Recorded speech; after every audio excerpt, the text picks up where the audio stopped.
Tales में आपका स्वागत है। इस बार की कहानी का नाम है इंद्राणी। सूत्रधार और मुख्य भूमिका में है हिरणमय मिश्रा। संगीत सुनीता सिंह की है। कहानी लेखन, प्रस्तुति और इंद्राणी की भूमिका में है सोमा चट्टोपाध्याय। पात्र परिचय में मैं प्रियंका सरकार। तो आइए सुनते हैं आज की कहानी इंद्राणी। पिछले एक हफ्ता से मैं गंगारामपुर में बीडीओ अर्थात ब्लॉक डेवलपमेंट ऑफिसर के रूप में नियुक्त हुआ हूं। गंगारामपुर ओडिशा और बंगाल के बीच एक इलाका है। मेरे लिए निर्धारित बंगले में कुछ मरम्मत का काम चल रहा है, इसीलिए कुछ दिनों के लिए मैं किराए वाले एक घर लेकर रह रहा हूं। मैं अकेला ही रहता हूं। सुबह 10 बजे तक किसी तरह कुछ दाल चावल खाकर ऑफिस निकल जाता हूं। इसके बाद दिन भर अपने ब्लॉक के विभिन्न क्षेत्र के विकास कार्यों को निपटाकर शाम को घर लौट आता हूं।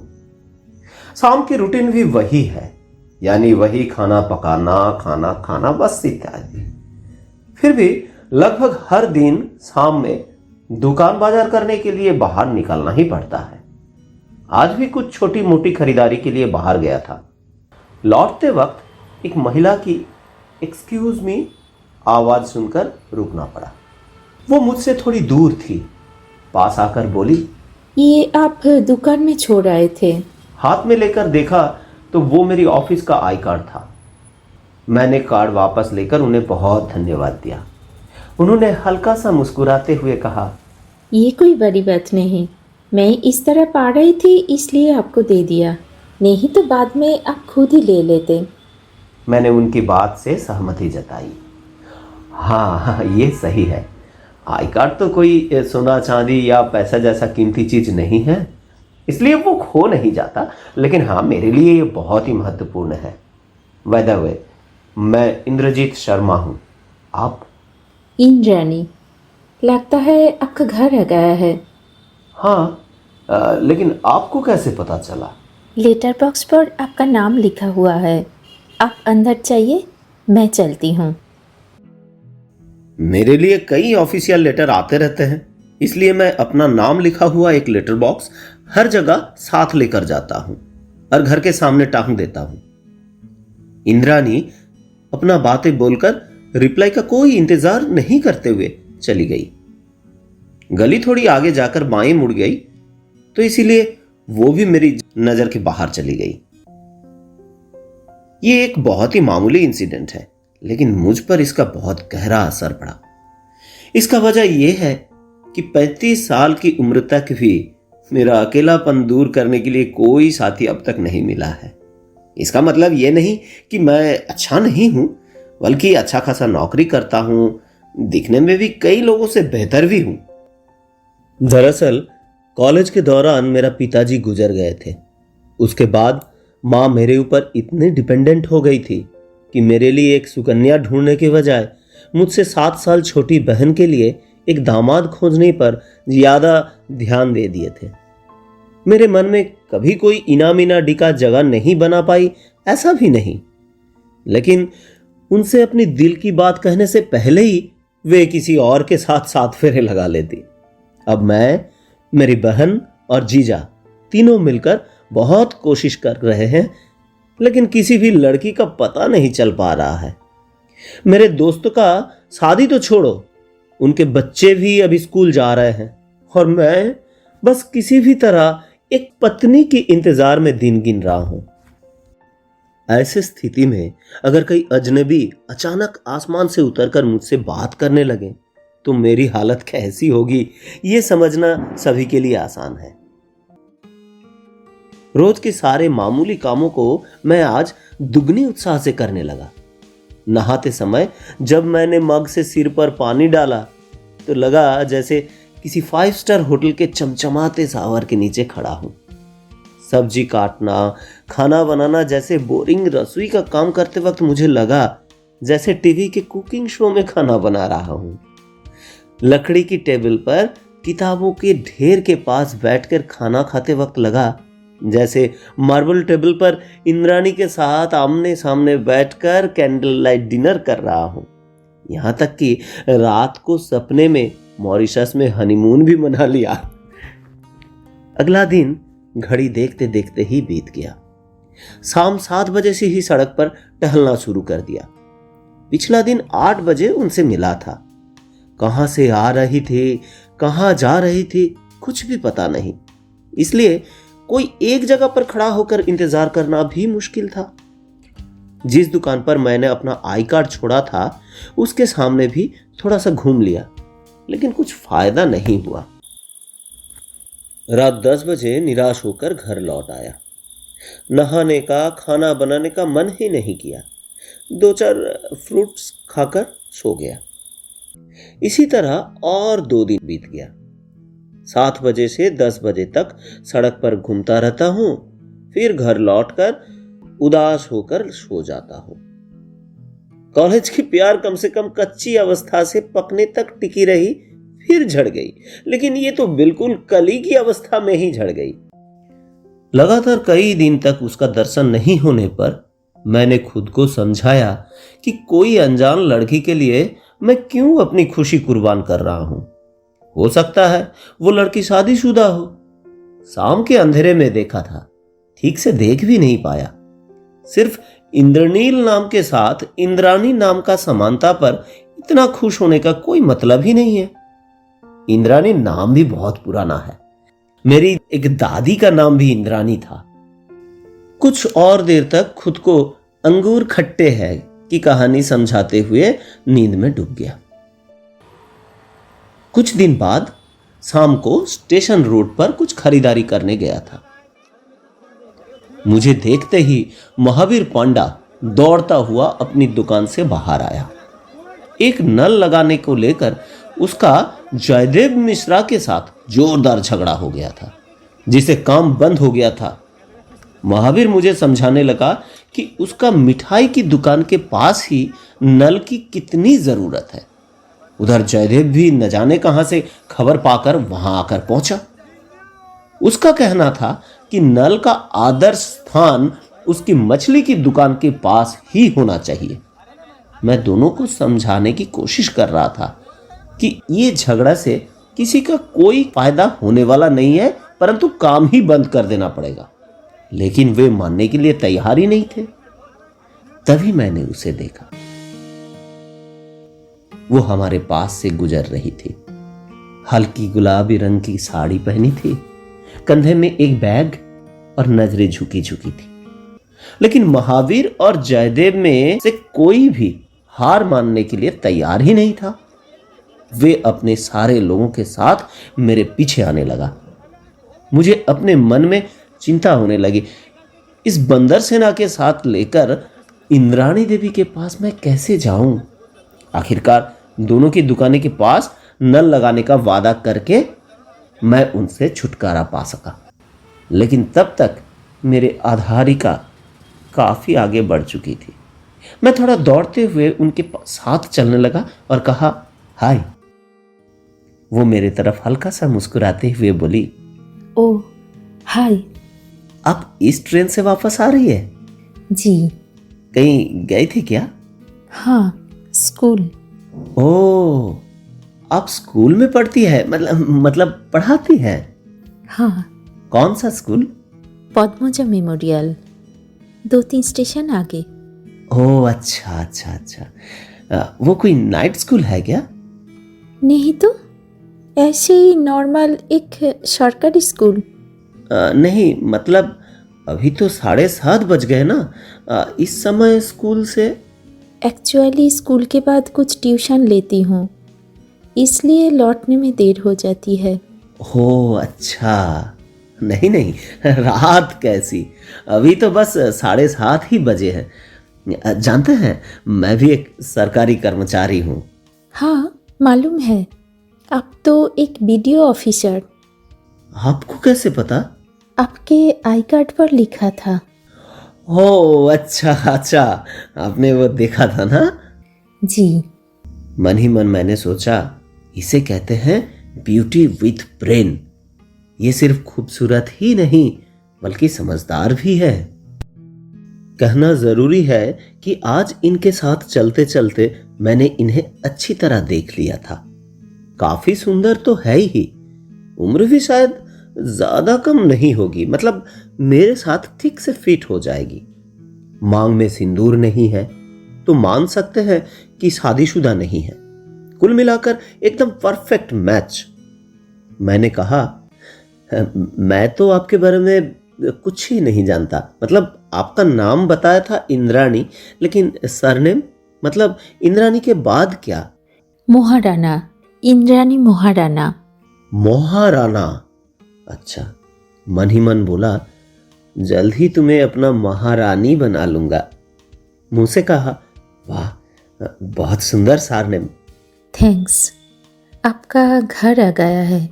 समझ नहीं पाया तो पूछा, हाँ? आपका घर आ गया है। मन हुआ कि घर को कहीं दूर फेंक के आऊं। मुंह से कहा, ओ हाँ हाँ हाँ, तो क्या हुआ, चलिए आपको और थोड़ा आगे छोड़ देता हूं। इंद्राणी कुछ आदेश देने के अंदाज में बोली, नहीं नहीं, हाथ में बैग लेकर आप और आगे नहीं चलेंगे, मैं चली जाऊंगी। और फिर जवाब के इंतजार किए बिना चली गई और मैं हाथ में बैग लेकर बेवकूफ की तरह खड़ा रह गया। रात में बहन चंद्रा का फोन आया। उसे नई नौकरी की जगह, मेरे घर गृहस्थी के साथ साथ इंद्राणी की भी बात मैं सुनाई। सुनकर चंद्रा और उसके पति सुदीप काफी उत्साहित हो गए। उसके बाद मेरा रोज का काम हो गया शाम को स्टेशन रोड पर टहलना, कभी चाय पीने की बहाने, कभी थोड़ा बहुत सामान लेने के बहाने। रोज तो उससे मुलाकात नहीं होती, लेकिन कभी कभी हो जाती है। इंद्राणी इतनी कम बोलती है कि वो मेरी संगत का आनंद ले रही है या नहीं, कुछ समझ ही नहीं आता। लेकिन मैं हिम्मत नहीं हारता। बातों बातों में उसके बारे में कुछ बातें जान ली हैं, जैसे उसकी माँ बंगाली है और पिता उड़िया थे। माँ अब भी है, लेकिन पिता का देहांत हो चुका है। उसका घर दूर से मैं देख भी चुका हूं। हालांकि उसकी उम्र या वैवाहिक स्थिति के बारे में अभी भी कुछ पता नहीं कर पाया हूं। बैशाखी पूर्णिमा के दिन इंद्राणी के साथ सड़क पर चलते चलते अचानक बिजली चली गई। पास में ही एक पार्क था। मैंने उसे थोड़ा रुककर पार्क में बैठने का आग्रह किया। मुझे लगा था कि वो मना कर देगी, पर उसने तुरंत हां कर दी। उसकी सबसे बड़ी खासियत यही है कि वो कोई भी फैसला बहुत जल्दी लेती है, चाहे हां हो या ना। पूर्णिमा की रात में चारों ओर चांदनी फैल रही थी। इंद्राणी ने सफेद साड़ी और लाल ब्लाउज पहना हुआ था, साथ में मेल खाते हुए जंक ज्वेलरी। बालों में गुंथी हुई चोटी जिसमें बेला की फूलों की गजरा लगी हुई थी। उसे स्वर्ग की अप्सरा जैसी लग रही थी। मैंने उससे पूछा, आज क्या आपका स्कूल में कोई कार्यक्रम था? वो बोली, हाँ, स्थापना दिवस। मैंने थोड़ा रोमांटिक होकर कहा, आपको देखकर लगता है कि आप गाना जानती हैं, क्या मुझे गाना सुनाएंगी?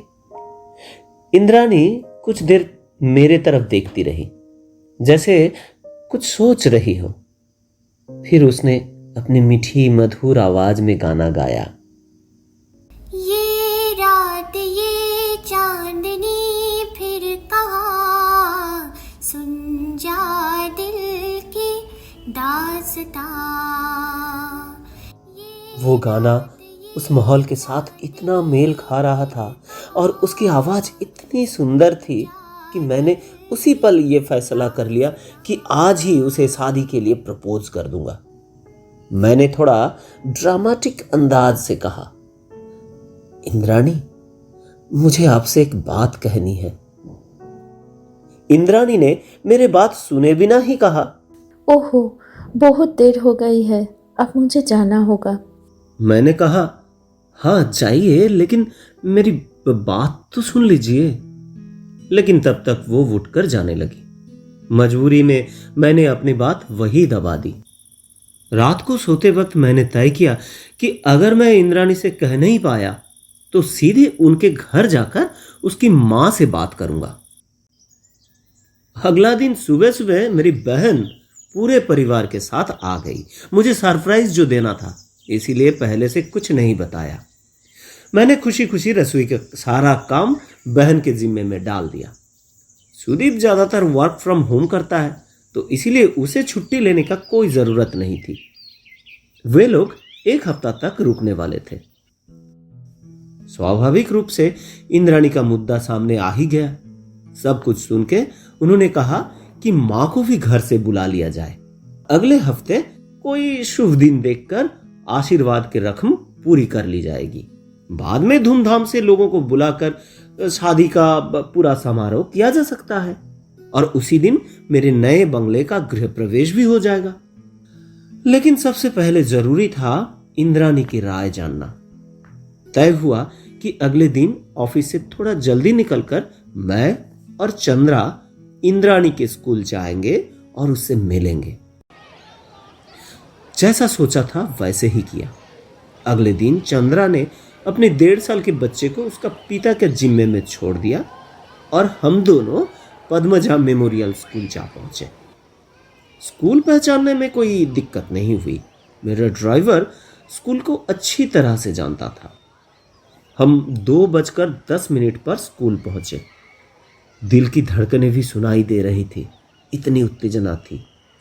इंद्राणी हमें देखकर क्या कहेगी? जब चंद्रा उसे शादी का प्रस्ताव देगी तो क्या वो सहमति जताएगी? तब स्कूल में टिफिन के बाद की क्लास चालू हो गई थी। ज्यादा आवाजें नहीं आ रही थी। हमने एक पियोन से कहा कि इंद्राणी मैडम को बुला दे। उसने बताया कि उस नाम की कोई टीचर यहां नहीं है। हम हैरान हो गए। चंद्रा ने उससे और पूछताछ की तो उसने अटेंडेंस रजिस्टर लाकर दिखा दिया। वहां सभी टीचर्स के नाम थे, लेकिन इंद्राणी नाम की कोई टीचर नहीं थी। हम दोनों भारी मन से गाड़ी में वापस आ गए। चंद्रा ने कहा शायद इंद्राणी उसका घर का नाम हो और असली नाम कुछ और हो। मैंने बूझी आवाज में कहा, नहीं, मैंने उसका पूरा नाम पूछा था। उसने कहा था उसका सिर्फ एक ही नाम है, इंद्राणी महाराणा। घर के दरवाजे पर रुकते हुए मैंने कहा, चलो एक बार उसके घर जाकर उसकी मां से बात करते हैं। चंद्रा थोड़ा हिचकिचा रही थी कि दोपहर के समय किसी के घर जाना ठीक नहीं होगा, लेकिन मैंने जिद करने पर वो मान गई। इंद्राणी के घर जाकर देखा, वहां कोई नहीं थी। बाहर से ताला लगा हुआ था और गर्मियों के दोपहर में आसपास पूछने के लिए भी कोई नहीं मिला। घर लौटकर हम चर्चा करने बैठे। सुदीप ने कहा, लड़की स्कूल नहीं जाती तो फिर सारा दिन करती क्या है, और वो सुबह ठीक कितने बजे निकलती है? मैंने कहा, ये तो मुझे नहीं पता। सुबह मैं बिजी रहता हूं, कभी बाहर जाकर नहीं देखा, और रात को वो करीब 7:30-8 बजे तक लौटती है। चंद्रा ने बड़ी आंखें करते हुए कहा, अरे कभी सुबह नहीं देखा? चांदनी रात में पार्क में बैठ के गाना गाती है। लड़की सच में इंसान ही है ना? मैं और सुदीप एक साथ हंस पड़े। उस दिन शाम को मैं चंद्रा को लेकर स्टेशन रोड पर गया।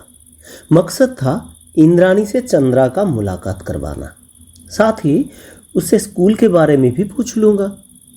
लेकिन अचानक प्रकृति ने बाधा डाल दी। बहुत तेज आंधी तूफान और बारिश शुरू हो गई।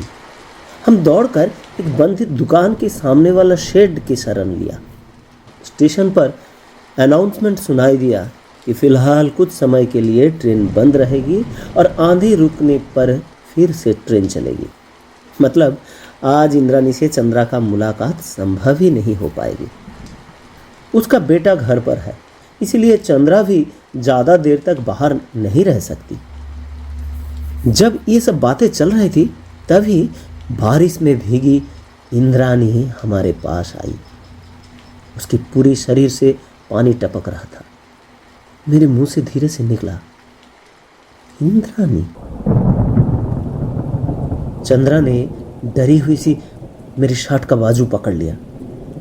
इंद्रानी मुस्कुराते हुए बोली, वो पेड़ के नीचे खड़ी थी, आपको देखा तो यहाँ आ गई। बहुत अच्छा किया, आपसे मिलवाता हूँ। ये मेरी बहन चंद्रा है। चंद्रा, ये है इंद्रानी। चंद्रा ने हल्के से सिर हिलाया। मैंने कहा, पर आप आए कैसे? ट्रेन तो बंद थी ना? बंद होने से पहले ही आ गई थी। तब तक आंधी बारिश रुक चुकी थी। हम शेड के नीचे से सड़क पर आ गए। तभी सुदीप का फोन आया। उसका बेटा बहुत जिद कर रहा है कि चंद्रा जल्दी घर आए। मैंने चंद्रा को आगे जाने को कहा। उसने थोड़ा हिचकिचाते हुए हम दोनों को एक दो बार देखा और तेज कदमों से चल दी। मैं और इंद्रानी धीरे धीरे चलते रहे। कई बार सोचा कि उससे स्कूल के बारे में पूछूं, लेकिन पता नहीं क्यों एक संकोच हो रहा था। आजकल लगता है कि शायद उसका मन में भी मेरे लिए कोई भावना है। क्या एक बार पूछकर देखूं? धीरे से कहा, इंद्रानी। वो बोली, सारा संकोच छोड़कर जिंदगी में पहली बार किसी लड़की को प्रपोज किया। Indrani, will you marry me? Indrani ने गहरी नजर से मेरी तरफ देखा।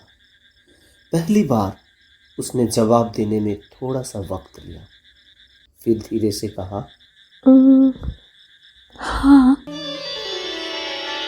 खुशी में मुझे सड़क पर लेट जाने का मन कर रहा था। क्या कहूं, क्या करूं, खुद को समझ में नहीं आ रहा था। खुद को किसी तरह से कंट्रोल करके मैं सिर्फ इतना कह पाया, थैंक्स। तब तक मैं अपने घर के पास पहुंच चुका था। आज इंद्रानी को थोड़ा और दूर छोड़ने का इच्छा जताई, लेकिन इंद्रानी ने मना कर दिया। धीरे से बोली, मैं चली जाऊंगी। घर में दाखिल होते ही आज भांजे को उठाकर 3 चक्कर हवा में घुमाया और सबको हमारी बातें बता दी। सुनकर सुदीप बहुत खुश हुआ, लेकिन चंद्रा ने थोड़ा कम उत्साह दिखाई। उसे इंद्रानी का इस तरह अचानक आना कुछ अजीब और डरावना सा लगा। खैर, मैंने चंद्रा की बातों पर ज्यादा ध्यान नहीं दिया और तुरंत अपने ममेरे भाई को फोन करके कह दिया कि माँ को लेकर यहाँ आ जाए। माँ और बहन मिलकर इंद्रानी के घर जाकर उसकी माँ से बात करेगी और आशीर्वाद या जो भी रस्में है वो पूरी कर लेगी। अगला पूरा दिन एक अच्छे एहसास की खुमार पे बीता, लेकिन शाम को जब घर में लौटा तो माहौल काफी गंभीर था। जब मैंने पूछा कि क्या हुआ, तो सुदीप ने बताया कि जब ये लोग इंद्राणी के घर गए तो आज भी वहां ताला ही मिला। फिर पड़ोसियों से पता चला कि उस नाम की कोई लड़की वहां नहीं रहती, लेकिन जब उसकी डिस्क्रिप्शन सुना तो लोगों ने बताया कि ऐसी एक लड़की वहां रहती थी, लेकिन वो कई साल पहले मर चुकी है और तब से लोगों ने उसे यहां वहां अक्सर देखते हैं। मैं किसी तरह खुद को संभालते हुए कुर्सी पर बैठ गया। चंद्रा लगातार बातें कर रही थी। उसे तो शुरू से ही शक था। फिर कल देखकर वो पूरी तरह यकीन कर चुकी थी कि इंद्रानी कोई इंसान ही नहीं है। उसने मुझसे पूछा कि क्या मेरे पास इंद्रानी का फोन नंबर है।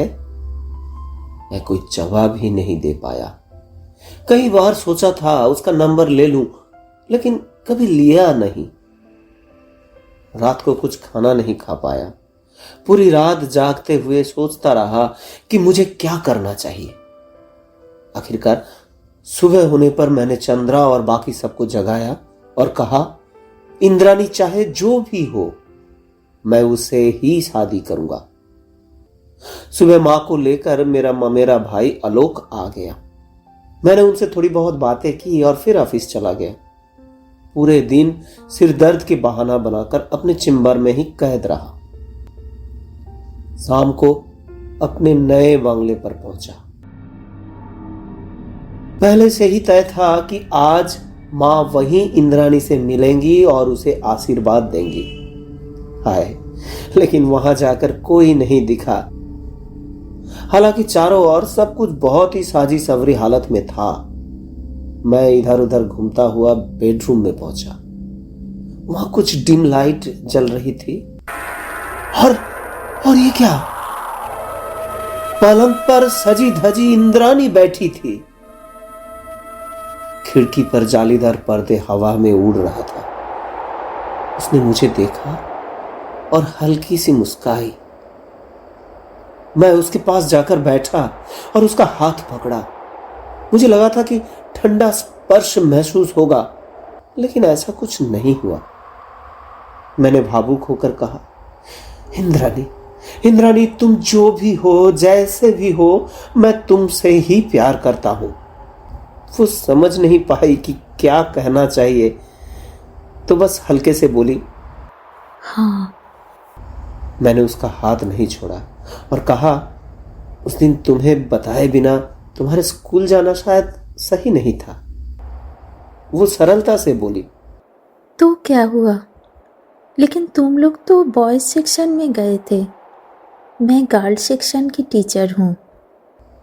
मैंने कुछ ना समझते हुए पूछा, मतलब तुम लोग पद्मजा मेमोरियल के बॉयज सेक्शन में मेरे पता पूछे थे।